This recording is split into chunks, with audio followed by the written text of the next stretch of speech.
So finally the day is coming, I mean exam day. তো সারা বছর পড়াশুনো না করার পর আজ আমি যাচ্ছি এক্সাম দিতে। তো সেই জন্য সকাল সকাল হয়ে রেডি হয়ে পড়লাম, কলেজ ড্রেস পরে।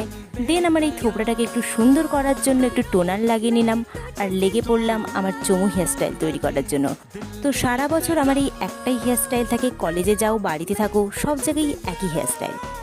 দেন এক্সামের হাত থেকে আমাকে কেউ না বাঁচাতে পারুক, কিন্তু সূর্যের হাত থেকে আমার ফেসটাকে তো আমাকে বাঁচাতে হবে, তাই না? সেই জন্য আমি সানস্ক্রিন লাগিয়ে নিলাম। দেন লিপ বাম তো আমি এমন লাগাচ্ছি যেন ফিউচারে থেকে আমার লিপ বামই বেশি চকচক করবে। তারপর টাইম দেখার জন্য ঘড়িটাও পরে নিলাম আর ব্যাগটাও গুছিয়ে নিলাম। দেখা হচ্ছে এক্সাম হলে। তো এখানে আমাদের এক্সাম সেন্টার পড়েছে, আমাদেরকে সেই হলদিয়া থেকে তমলুকে এনেছে এক্সাম দেওয়ার জন্য। তো আমরা প্রথমেই কলেজে ঢুকে ওয়াশরুমে যাওয়ার পর এক্সাম দেওয়ার পর এখানে আমরা খাওয়া দাওয়া করছি।